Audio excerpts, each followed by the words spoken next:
ہم نے سلیمان خیل قبیلے کے مسئلے حل کرائے ہیں. جرگے میں وہ آئے ہیں, انہوں نے اپنے مسئلے رکھ دیے, ہم نے وہ حل کر کے دکھا دیے. ہمارے اس میں جرگے میں جو ممبرز ہیں وہ اچھے خاصے کوالیفائڈ ہے, قبائلی رسم و رواج اور تنازعات کو سمجھتے ہیں. اس میں مفتیان صاحبان ہے, اس میں علماء اکرام ہے, اس میں ایسے ہمارے محترم ممبرز ہے جو اس سے پہلے انفرادی طور پہ یہ جرگہ سسٹم مختلف جرگوں میں بیٹھتے تھے, میل کرتے تھے, نانوادی کرتے تھے اور وہ یہ کام چلاتے تھے. لیکن میں نے یہ کیا کہ کوشش کی ہے کہ ان کو اکٹھا کیا جائے اور اس کو ہر ایک معاملہ ہے, اس معاملے کو قبائلی رسم و رواج اور شرعی جو چونکہ ہمارے پاس علماء اکرام اور مفتیان صاحبان بھی ہے, اس پوائنٹ آف ویو کو بھی اس چیز کو دیکھے. تو الحمدللہ ابھی تک جتنے ہم نے مسائل حل کیے ہیں تو لوگ خوش ہیں اور انشاءاللہ پر امید ہے کہ مزید ان کے جو مسائل ہے وہ حل ہوں گے.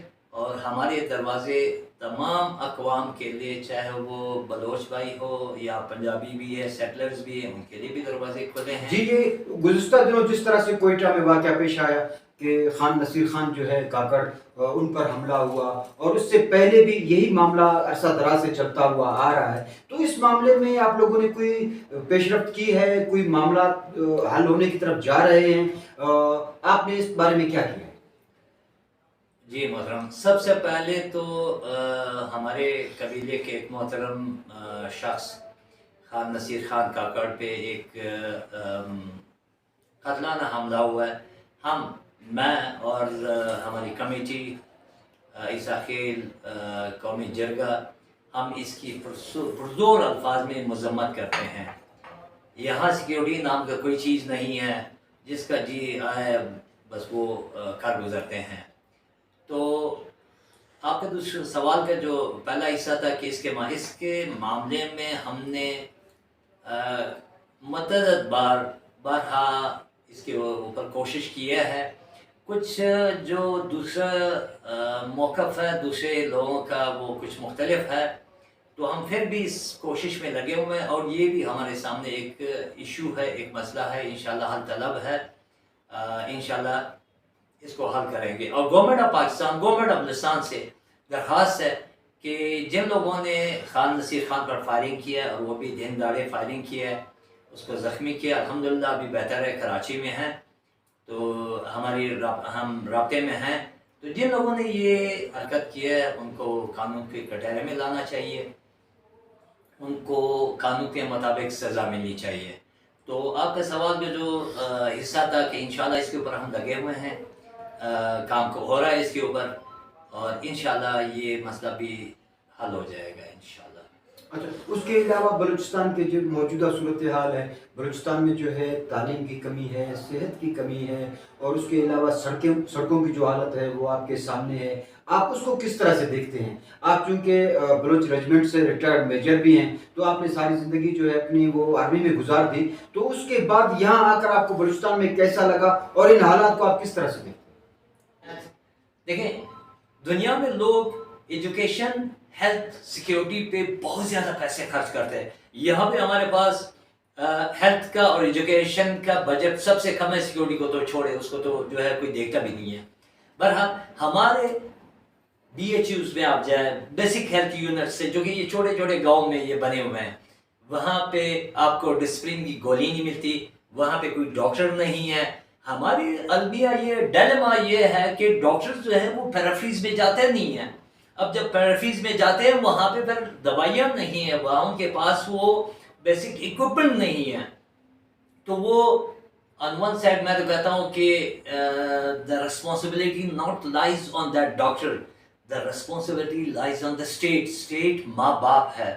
اسٹیٹ نے وہاں پہ انشور کیوں نہیں کیا کہ وہاں پہ بلڈنگ ہو, وہاں پہ جو ہے وہ پیرامیڈکس ہو, وہاں پہ ڈاکٹر ہو, وہاں پہ جو ہے وہ ریگولر جو ہے لوگوں کے چیک اپ ہو, اور وہاں پہ میڈیسنز اور پراپر ٹولز وہاں پہ اویلیبل ہو ڈاکٹر کو. آپ ڈاکٹر کو وہاں پہ بٹھا دیں, ڈاکٹر کے پاس کوئی ٹول نہیں ہے, کوئی میڈیسن نہیں ہے, تو وہ کیا کرے گا؟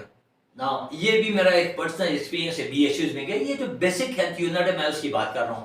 باقی آپ اپنی ہاسپٹل کا خود ہی جائزہ لیں. میں کسی کو ملنے گیا ہوں سول ہاسپٹل میں, کتے پھر رہے ہیں, وارڈ میں کتے پھر رہے ہیں, بلیاں پھر رہی ہیں. دس از آور اسٹیٹ آف افیئرس. ایسا نہیں ہوتا, اسٹیٹس ایسے نہیں چلتے. اسٹیٹس کے لیے ریسپانسبل ہونا پڑتا ہے, اسٹیٹس کے لیے کچھ قربانی دینی پڑتی ہے. اپنا فیوچر ہم اپنے ہی ہاتھ سے خراب کر رہے ہیں. اچھا, یہ تو ہوگی تعلیم اور صحت کے حوالے سے. جس طرح آپ دیکھ رہے ہیں بلوچستان جو ہے, چاہے آپ کراچی سائڈ کو لے لیں, خزدار کلات وغیرہ کے راستے کو لے لیں, یا پھر آپ جو ہے پنجگور تربت گوادر وغیرہ کے راستے کو روڈ کو لے لیں, یا پھر آپ سکھر روڈ کو لے لیں سبی سے جاتے ہوئے, یا پھر آپ یوب سائڈ کو لے لیں پنجاب کو جاتے ہوئے آپ دیکھ لیں, تو یہ تمام چاروں اطراف سڑکیں ٹوٹ ٹوٹ کا شکار ہیں. روزانہ کوئی نہ کوئی حادثہ ہوتا ہے. اتنے لوگ دہشت گردی میں نہیں مارے گئے, اتنے لوگ قبائلی دشمنیوں میں نہیں مارے گئے, جتنے لوگ روڈ ایکسیڈنٹس میں مارے گئے ہیں. آخر ان سب کا ذمہ دار کون ہے؟ ان سڑکوں کو کون بنائے گا؟ آپ کیا سمجھتے ہیں؟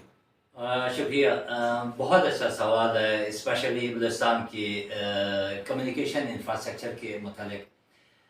دیکھیں, آپ کا مریض, آپ کے پھل فروٹ, آپ کی جو بھی ایکسپورٹ کرتے ہیں, جو بھی آپ کا پروڈکٹ آپ باہر لے کے جاتے ہیں یا باہر سے آپ امپورٹ کرتے ہیں, it has to reach through infrastructure. اب اگر ہمارا انفراسٹرکچر ہی اس طرح ہے کہ اگر ایک مریض کو یہاں سے کراچی لے کے جانا ہو تو وہ راستے میں مر جائے گا, اتنے جمپس ہے. اگر ایک بندے کو, مریض کو یا مریضہ کو یوب سے یہاں ٹرانسفر کرنا ہو, جو کہ مین ہاسپٹل ہمارے پاس یہ بلوچستان کوئٹہ میں, دیر از اونلی ون سٹی, باقی سٹیز تو بس ویسے ہی برائے نام ہے. اچھا, وہ راستے میں ہی مر جائیں گے. اچھا, ایشو دو ہے. نمبر ون, ایک تو جو آرٹریز ہے, این اے اس کو کہتے ہیں, نیشنل جو ہائی وے کے روڈز ہوتے ہیں, مثلاً from one city to the other cities کو این ایچ اے بناتے ہیں. اب این ایچ اے یہاں پہ ڈیو امپورٹنس بھی نہیں دیتے ہیں, ون. سیکنڈ, یہاں پہ جو سڑکیں ہیں وہ جب بن جاتے ہیں, کچھ آپ نے دیکھا ہے 6 مہینے 5 مہینے تو گزار دیتے, اس کے بعد اس میں کھڑے اور پھر بڑے کھڑے, اور اس میں پھر ایکسیڈنٹس اور پھر اموات. وہ تو ہو گئی آپ روڈ کی کوالٹی کے حوالے سے, اس کے اوپر جو ہے تندہی سے کام کرنے کے حوالے سے. لیکن بلوچستان کے لوگوں کے ساتھ, بلوچستان صوبے کے ساتھ مسئلہ یہ ہے کہ یہاں پر سرے سے کوئی سڑک بنائی نہیں جاتی. جس طرح آپ کو کوئٹہ کراچی شاہراہ کو اگر آپ لے لیں تو یہ بالکل ہے نہیں. ٹوٹل 12 سے 15 فٹ کی سڑک ہے. مزید کئی سالوں سے مختلف حکومتیں آتی رہیں, اعلان کرتی رہیں, لیکن یہ ٹو وے نہیں بن سکا. میں پھر دوبارہ آپ کے کوشچن کا اس پہ دوبارہ آتا ہوں. دیکھیں, ایک کلاس 70A2 2 رویے سڑک جب بنتے ہیں نیشنل لیول پہ, اس کی ایک اسپیسیفکیشن ہوتی ہے. اچھا, ہماری سڑکیں اس اسپیسیفکیشن کے حساب سے نہیں بنتی ہے, کیونکہ اس میں کک بیکس ہے, اس میں ٹھیکیدار پیسے لے رہے ہیں, اس میں بیوروکریٹ کھلا بات کر دو, بیوروکریٹ پیسے لیتے ہیں, اس میں جو ہماری جو منسٹریل لیول ہے وہ پیسے لیتے ہیں. اچھا, اس میں جو ٹھیکیدار ہے وہ پیسے لیتے ہیں. دوسری معذرت کے ساتھ, جس ایریے سے سڑک نکالنا ہوتا ہے وہ اس ایریے کے عوام کے مفاد میں ہوتا ہے, لیکن وہاں پہ سردار صاحب, وجہ صاحب, ملک صاحب, خان صاحب کھڑے ہو جائیں گے, جی ہمیں پیسے دے دیں. تو یہ مختلف مسائل ہے. میں آپ کو ایک چیز بتاؤں, as a nation we are basically and mentally this is a corrupt nation from top to the bottom.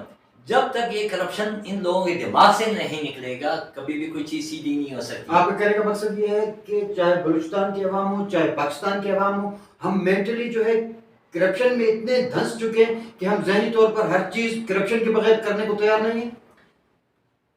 یس, پنجابی میں کہہ رہا ہوں, وہاں کچھ قانون ہے, کچھ کھاتے پیتے وہ بھی یقیناً ہوں گے, لیکن آئی ایم سوری ٹو سے یہاں پہ 70% جو ہے ان اداروں میں, ان کک بیکس میں اور یہ کمیشن میں یہ چلے جاتے ہیں. تو ایک ٹھیکیدار کے پاس جو بیسک بچ جاتا ہے وہ دیٹ از 30%. وہ 30% میں پھر وہ اتنی لینتھ کلومیٹروں میں روڈ نہیں بنتی ہے, پھر وہ ویسے ہی خاکہ اوپر بچھا دیتے ہیں. اینڈ دس ہاؤ آپ نے بجا فرمایا جس طرح سے ہمارا بولان کا علاقہ ہے، بولان کو بلوچستان کا دل سمجھا جاتا ہے، یہاں پر جو ہے پنجرا پل کے نام سے آپ بخوبی آگاہ ہیں، وہ پل بنا ہوا تھا، اس پل کو ٹوٹے ہوئے وہ پچھلے مونسون کی جو بارشیں ہوئی تھی اس میں وہ پل ٹوٹ گیا ہے، اور آئے روز آج دن تک وہ پل نہیں بن سکا، اور آئے روز یہ ٹریفک جام رہتی ہے، اور حکومت اس کو بنانے کے قابل تک نہیں ہے اور اس کو نہیں بنا پا رہی ہے. آپ کیا کہیں گے اس بارے میں؟ دیکھیں، اس کو میں آپ کے سوال کو ایک اور بھی چیز سے ملا دیتا ہوں. یہ پچھلے دنوں جو بارشیں جو موسم سپیل آئی ہے، جو ڈیمز سے ٹوٹ گئے تھے، یہ ڈیمز آپ کو پتہ ہے اس کے ساتھ یہ تقریباً 80% ڈیمز جو تھے وہ ٹوٹ گئے تھے، وہ اس کے پشتے ٹوٹ گئے تھے، اڑ گئے تھے. اچھا، وہ فریش ڈیمز بنے ہوئے تھے، یہ جو پچھلے 10-20 سال کے اندر بنے ہوئے تھے. آپ کو یاد دلاؤں، اس سے پہلے جو آج سے 100 سال پہلے 50 سال پہلے جو ڈیمز بنے ہوئے وہ ادھر ہی ایگزسٹ کر رہے ہیں، کیونکہ اس میں ناقص مٹیریل استعمال ہوا تھا، چوری ہوا ہے، یہ کرپشن ہوئی، جو 4-5 چیزیں مطلب. اسی طرح بات کر رہے پنجرا پل، جب تک یہ آپ یہاں سے بولان سے آپ جائیں سبی تک، یہ بولان کا ایریا دیکھیں کتنی اچھی جو ہے نا وہ ریلوے لائن ہے، ابھی تک ایگزسٹ کر رہا ہے، مور دین 100 ایئرس. آپ کا ریلوے لائن آپ کا تو یہاں سے آپ تو اکھاڑ رہا ہے. جوب تک یہ بلوچستان سے جوب تک یہ نیرو گیج ریلوے لائن تھا، وہ اکھاڑ دیا ملک صاحب، سردار صاحب، نواب صاحب اٹھا کے لے گئے، وہ لوہا پتہ نہیں کہاں بیچ دیا. اس کے بعد کچھ نہیں ہو رہا ہے وہاں. دیکھیں ہمارے اس ایرے میں پھل فروٹ ہے، کرومائٹ ہے، کول ہے، بہت ساری چیزیں، وہ اس ریل پہ ایزی ایکسیس ہے اس کو مارکیٹ تک، چیپسٹ ایکسیس ہے. یہ ایک چیز یاد رکھے، وہ ریلوے تو ہے ہی نہیں، وہ تو سارا وہ لوہا اکھاڑ کے کھا گئے. اب اس کے بعد کوئی ریلوے لائن نہیں بنی ہے. دیکھیں میں نے آپ کو بتایا یہ جو کمیونیکیشن انفراسٹرکچر، اس میں سڑکیں ہیں، آپ کا یہ جو ٹیلی فون اور ٹیلی کام سسٹم ہے یہ آتا ہے، آپ کا یہ ریلوے سسٹم آتا ہے، آپ کے ایئرپورٹس یہ ویز آتے ہیں، آپ کے درمیان میں جو ہے نا وہ اور سسٹم آتے ہیں. ہم تو بالکل ہی وہ جو بیسک میں کہتا ہوں کہ 1919 کے مسائل میں ہم اس وقت سے ابھی تک ان مسائل میں پھنسے ہوئے ہیں. کیا وجہ ہے؟ وہی 4-5 وجہ، کک بیکس، مطلب مینٹلی کرپٹ لوگ. اب انگریز کے پنجرے تو سارے کھڑے ہیں اس میں بولاد پہ، وہ ایک بہ گیا، وہ بھی سینکڑوں سالوں میں لوگ کہتے ہیں اتنا پانی آیا، اس کو تو 100 سال سے اوپر ہو گئے تھے، اب بھی تک آپ بنا نہ سکے. اب حالانکہ آپ کے پاس latest equipment, latest digits available ہے، پھر بھی نہیں بنا سکے. وجہ کیا ہے؟ گورنمنٹ نہیں ہے. وجہ کیا ہے؟ سوچ نہیں ہے، فکر نہیں ہے، بس بیٹھے ہوئے ہیں. تو یہاں پہ میں کہتا ہوں کہ ہم کام ہی نہیں کر سکتے، مطلب ہم میں کہا میٹیری کرپٹ تو ہے ہی ہے. اب جو ہے ہم لیتھارجک بھی ہو گئے، اب جو ہے ہڈارام، اچھا لفظ اچھا مجھے یاد ہے، اب ہم ہڈارام بھی ہو گئے. میں اس صوبے کی بات کر رہا ہوں. ہڈارام اس حد تک ہوتے کہ دیکھیں کام کرنے کا وقت جو ہے وہ that is early in the morning. آپ کے 7 سے لے کے 12 بجے تک انسان کا جو مائنڈ ہے دیٹ ورکس 100%. آپ کے لوگ جو ہے نا وہ آپ کے کوئی آفس مجھے بتاؤ 8 بجے کھلتا ہو، 2 بجے آفس آتے ہیں، بس ایسے ہی آ کے اپنا جو بھی انڈر دا ٹیبل جو بھی بات چیت کرنا ہے وہ کر کے جیب میں، یہ بھی جیب میں، اس کے بھی جیب میں چلے گئے، وہ چلا گیا. عوام رل گئی ہے، عوام ان سڑکوں پہ رل گئی ہے. عوام جو ہے نا، عوام کے مسائل بہت زیادہ ہیں. اب دیکھیں آئے دن کلرک، ٹیچرز اور مختلف قسم کے یہ اسٹاف سے آئے دن یہ سڑکوں میں نکل رہے ہیں. کیوں نکل رہا ہے؟ یہ مجبوری سے نکل رہا ہے. یہ گورنمنٹ کا کام ہے کہ ان کی مجبوریاں ختم کرے. گورنمنٹ کا کام ہے اس کے اوپر جو ہے نا وہ ایک پراپر انکوائری. آپ کے پاس ایک CMIT بھی ہے، چیف منسٹر انسپیکشن ٹیم بھی ہے. میں گیا ہوں ان کے پاس، بیٹھے ہوئے 18-20 بندے بیٹھے ہوئے سیکٹری لیول. کیا کر رہے ہیں؟ بس جی وہ ہم تو CMT میں chief inspector chief minister inspection team. Believe in me, ابھی تک کسی ایک ٹھیکیدار کو انہوں نے سیک نہیں کیا، کسی ایک انجینئر کو ابھی تک گھر نہیں بھیجا ہے، اور کسی ایک سڑک کو انہوں نے دوبارہ نہیں بنوایا.